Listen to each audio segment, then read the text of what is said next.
Menurutku itu memakan waktu yang sangat lama. Belum lagi itu, membuat danau buatan itu sangat memakan biaya yang lumayan banyak. Dan iya jika mereka tertarik dengan itu. Kalau tidak kita akan rugi besar nantinya. Dan kalau dia dijadikan sebagai kolam pemancingan otomatis mereka mayoritasnya kebanyakan para laki-laki. Dan itu pun di zaman sekarang memancing itu sudah tidak terlalu populer lagi. Banyak yang menganggap kegiatan seperti itu sangat membosankan, kata Ariel. Terus kita harus bagaimana? Kata Mary. Kira-kira berapa banyak dana yang kita miliki sekarang? Tanya Ariel. Kurang lebih kita hanya memiliki sekitar 12 M, kata Mary. Ya sudah. Tolong ibu bilang sama Kak Rika soal kerjasamanya dengan klien dibatalkan saja dulu, kata Ariel. Dibatalkan. Tapi Ril, kita sudah tanda tangani kontraknya, kata Mary. Ibu tinggal bilang aja kepada mereka bahwa kita tidak memiliki biaya yang cukup. Jadi renovasinya ditunda. Gampang kan?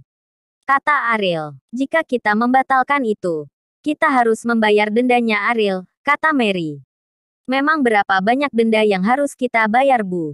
Kata Ariel. Biaya kontrak sebanyak 500 juta. Jika kita membatalkan kontrak tersebut maka kita harus membayarnya sebanyak 3 kali lipat Ariel, kata Mary. Iya sudah. Masalah itu biar aku yang bertanggung jawab Bu, kata Ariel dan sambil mengambil ponselnya dari tas selempang kecil yang ia gunakan. Sepertinya dia menelepon seseorang di sana. Halo Zain. Tolong kirimkan uang sebanyak 1,5 M ke rekeningku sekarang juga. Dan menggunakan rupiah Indonesia, kata Ariel. Uang sebanyak itu untuk apa bos? Kata pria yang di seberang sana. Sejak kapan kamu mulai protes dengan urusanku? Kata Ariel. Tidak bos. Tapi itu bukan jumlah yang sedikit. Kata Zain. Itu uang-uang siapa? Kata Ariel. Uang bos memang. Kata Zain. Baguslah kalau kamu masih menyadari itu. Kata Ariel. Apakah bos baik-baik saja di sana? Tanya Zain. Kamu tidak usah mengkhawatirkan diriku. Lebih baik kamu pikirkan dirimu saja, kata Ariel. Aku hanya takut saja bos. Kali keluarga bos berbuat sesuatu yang buruk pada bos, kata Zain. Aku belum bertemu dengan mereka, kata Ariel. Dia sangat khawatir dengan keadaan bos. Karena nomor bos tidak bisa dihubungi dalam semalam ini. Dia ingin menyusul bos ke sana, kata Zain. Bilang padanya aku baik-baik saja. Baterai ponselku semalam lowbat. Dan tidak usah menyusulku, kata Ariel. Baik bos, kata Zain. Ya sudah. Cepat kirimkan yang ku minta. Jika dia bertanya bilang saja padanya untuk biayaku selama di sini, kata Ariel. Baik bos, kata Zain. Setelah pembicaraan mereka berakhir, Ariel kembali memasukkan HP-nya ke dalam tas miliknya. Dari mana kamu dapat uang sebanyak itu Ril? Tanya Mary. Hahaha tentu saja hasil jerih payahku lah Bu selama aku di sana, kata Ariel.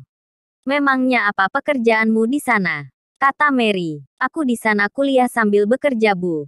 Kata Ariel tersenyum. Memangnya apa pekerjaanmu? Kamu tidak berbuat yang tidak-tidak di sana kan? Tanya Mary. Hahaha memang aku kelihatan seperti itu ya Bu. Kata Ariel. Sebenarnya tidak. Tapi ibu hanya sedikit heran kenapa kamu bisa memiliki uang sebanyak itu. Kata Mary, aku di sana bekerja sebagai arsitek Bu. Dan desainku sangat banyak diminati orang. Dan aku sudah banyak berhasil mengerjakan proyekku di sana. Itu sebabnya aku ingin mengambil alih renovasi kita ini, kata Ariel tersenyum. Desain Ariel memang sudah sangat terkenal di negara Korea dan banyak proyek yang mengontraknya sebagai arsitek. Dan tentunya keberhasilan yang dia dapatkan adalah ada seseorang yang membantu dan mendukungnya dari belakang.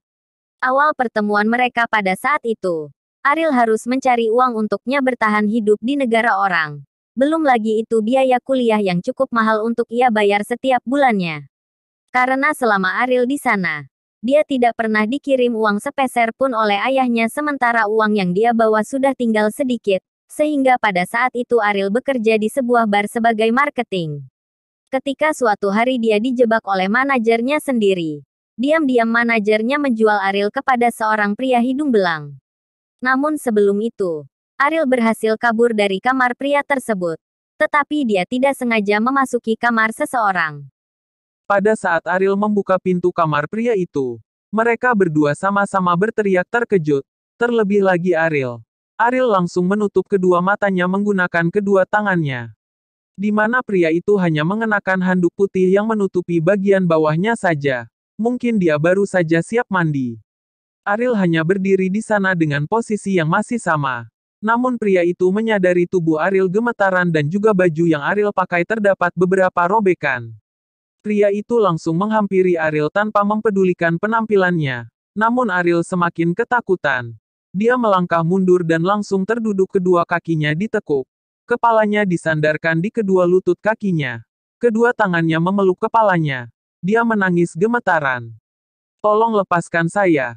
Aku mohon," kata Ariel menggunakan bahasa Inggris sambil menangis. Pada saat itu dia belum terlalu pandai berbahasa Korea karena dia masih belum lama tinggal di sana. "Maaf, ini kamar saya. Anda salah memasuki kamar," kata pria itu menggunakan bahasa Inggris juga. "Tolong selamatkan saya, aku mohon," kata Ariel menangis sambil memohon. "Memangnya apa yang terjadi padamu? Kenapa kamu seperti ini? Bukannya kamu seorang marketing?" tanya pria itu menggunakan bahasa Inggris. "Seseorang ingin memerkosaku.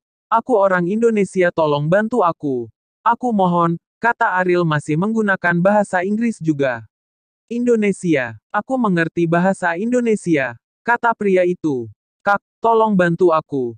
Seseorang ingin memerkosaku," kata Ariel, namun tiba-tiba bel pintunya berbunyi. "Mari sini cepat," kata pria itu membawa Ariel ke tempat tidurnya. "Berbaringlah," kata pria itu. "Kamu mau ngapain aku?" kata Ariel. "Percayalah padaku. Aku tidak akan ngapa-ngapain kamu. Kamu ingin saya tolongkan? Maka menurutlah," kata pria itu. Kemudian Ariel membaringkan tubuhnya di atas ranjang tersebut. Setelah itu pria itu menutupi tubuh Ariel menggunakan selimut. Setelah itu dia menghampiri pintu dan membukanya. "Maaf, ada apa ya?" tanya pria itu menggunakan bahasa Korea. "Kami sedang mencari seseorang," kata orang tersebut. Dilihat dari postur tubuhnya sepertinya mereka bodyguard pemilik bar ini. "Tapi di sini tidak ada orang lain. Hanya ada saya dan tunanganku di sini.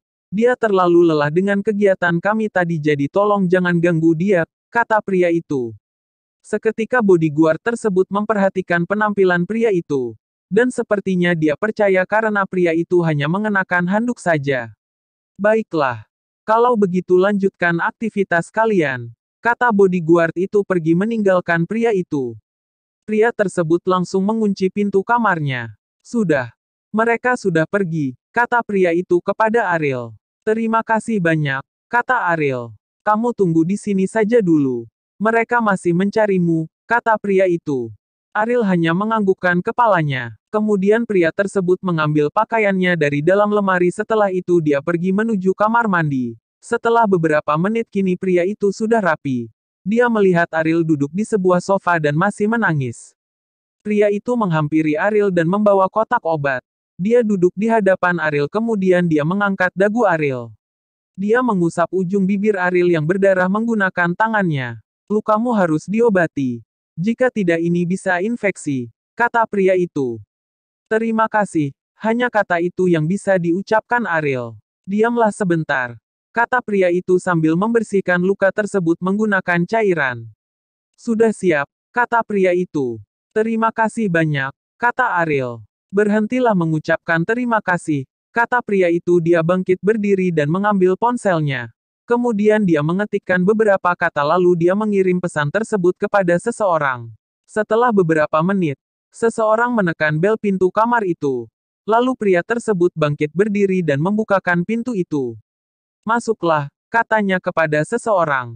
"Ini untuk siapa, bos?" kata orang tersebut. Dia adalah Zain, seorang desainer sekaligus sahabat pria tersebut. "Buset dah. Cewek cantik ini lu apain sampai babak belur begini?" kata Zain. Dia adalah seorang lelaki yang sangat cantik. Dengan gaya khasnya dia menghampiri Ariel. "Sayang, kamu diapain sama dia?" kata Zain. "Aku tidak ngapa-ngapain dia. Aku hanya menolongnya. Kamu tidak usah bertanya terlalu banyak. Lihat dia masih begitu syok, cepat berikan itu padanya," kata pria itu. "Sayang ini, cepat ganti pakaianmu," kata Zain memberikan paperback yang ia bawa tadi. "Terima kasih," kata Ariel sambil menerima paperback tersebut lalu pergi untuk mengganti pakaiannya. Dia sangat cantik dan manis. Kasihan sekali gadis itu, kata Zain. Disitulah awalnya mereka bertemu. Dan pada pandangan pertama pria tersebut sudah jatuh cinta kepada Ariel. Namun Ariel hanya menganggapnya sebagai kakak. Karena kehilangan mahkotanya membuat dia takut jatuh cinta.